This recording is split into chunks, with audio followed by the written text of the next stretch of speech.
Bonjour à tous, bienvenue sur la chaîne Help. Donc aujourd'hui je fais une petite vidéo qui s'écarte un petit peu des sujets que je fais d'habitude, puisque là j'ai une de mes connaissances qui a acheté une voiture pensant qu'elle avait 60 000 km, et en fait il s'est avéré que la voiture a plus de kilomètres au moment où elle l'a acheté, quoi. Donc j'ai farfouillé un petit peu sur internet et il y a un site du gouvernement qui permet en fait de voir tout l'historique de la voiture. Donc je pense que c'est du moment que la voiture passe en garage, dans un garage agréé, et quand elle passe les contrôles techniques, ce site-là permet en gros de voir tout l'historique de la voiture à chaque fois qu'elle est passée dans ces lieux-là. Et on peut se rendre compte du coup que si en 2016 la voiture avait, admettons, 30 000 km, et qu'après en 2017 elle n'a plus que 10 000 km, ou inverse, oui, elle avait 250 000 km, et en 2016 et en 2018 elle a plus que 130 000. Donc là du coup il y a des problèmes, et ça veut dire qu'on s'est fait avoir et qu'on a payé une voiture beaucoup plus chère, puisque le prix d'une voiture est quand même sensiblement acté sur le nombre de kilomètres de la voiture. Donc je vais vous présenter le site, puisqu'il y a beaucoup d'autres sites qui vous demandent 10 euros ou 5 euros, ou enfin voilà, alors que le site du gouvernement, le site vraiment le bon site, lui ne demande strictement rien, c'est gratuit, quoi. Il vous faut juste votre carte grise. Donc là, je passe via le navigateur Google sur mon PC. Vous pouvez faire exactement la même chose sur votre smartphone, hein. C'est exactement le même cheminement. Donc là, j'ai tapé moi Istovec. Donc surtout faire bien attention, puisque sur smartphone surtout, et après moi j'ai des, on va dire que j'ai des anti-pubs, voilà, autres, qui font que généralement je tombe sur le bon site en premier, mais sur beaucoup d'autres PC, vous verrez que faut faire surtout bien attention. Déjà, si c'est écrit annonce, vous avez des grandes chances que ça soit pas le bon site. Il faut que ça soit écrit vraiment istovec.intérieur.gouv.fr. C'est vraiment là que vous voyez que c'est vraiment le bon site.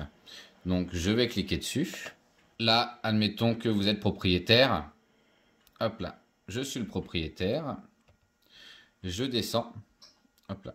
Je vais avoir le choix, donc veuillez sélectionner le format d'immatriculation de votre voiture.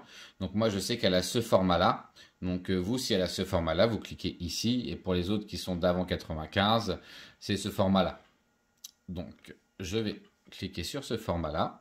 Et il demande le nom de naissance, le prénom du titulaire de la carte grise, bien entendu, la plaque d'immatriculation et le numéro de formule qui se trouve, hop là, ici sur votre carte grise. Donc là, moi, je vais marquer le nom de naissance, le prénom et la plaque d'immatriculation et le numéro de formule de la personne que je connais qui s'est fait avoir. Comme ça, je vais pouvoir vous montrer comment s'en apercevoir. Mais du coup, je passe directement à l'étape suivante.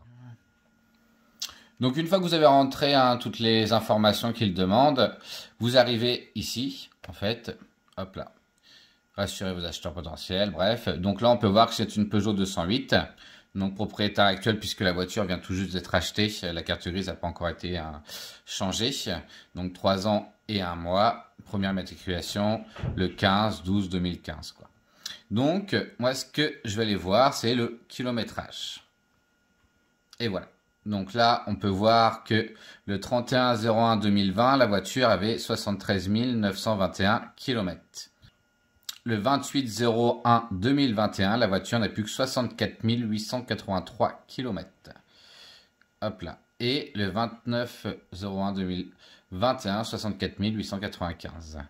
Donc là, on peut voir aussi qu'il y a eu un contrôle technique périodique défavorable pour défaillance majeure. Hop là. Pour défaillance majeure, et que le lendemain, je crois, voilà, le 29, contrôle technique périodique favorable. On peut se demander c'était quoi la défaillance majeure, donc on ne le sait pas. Et puis là, qu'est-ce qui a été changé pour que dès le lendemain, il y ait déjà le contrôle technique et l'avis favorable. Ça porte un petit peu aussi à suspicion. Donc après, vous pouvez voir, du moment que la voiture, si j'ai bien compris, est passée dans un garage, vous pouvez voir aussi si elle a été accidentée et réparée. Il y a vraiment pas mal. Là, on va cliquer sur contrôle technique. Donc on peut voir que la voiture, elle a eu le premier contrôle technique en 2020.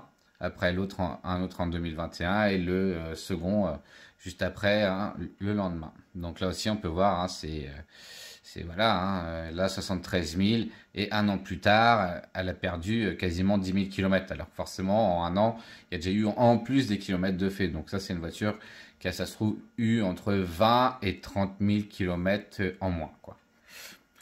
Donc sur ce site-là, on peut aussi voir si la voiture est gagée, hein, s'il y a eu des déclarations, voilà, des saisies, des suspensions, des oppositions, voir si le véhicule est déclaré volé ou non.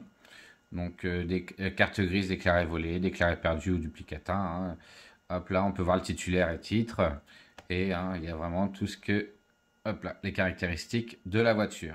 Donc, de ce que j'ai pu lire, il y a de plus en plus de garagistes, hein, de professionnels qui ont recours à ce genre de... Parce que la voiture a été achetée dans un garage, hein. Donc, c'est ça le problème, c'est qu'au départ, la personne voulait acheter sur le bon coin, mais bon, avait peur de se faire un petit peu arnaquer. Donc, elle est partie comme n'importe qui, une personne lambda partirait dans un garage.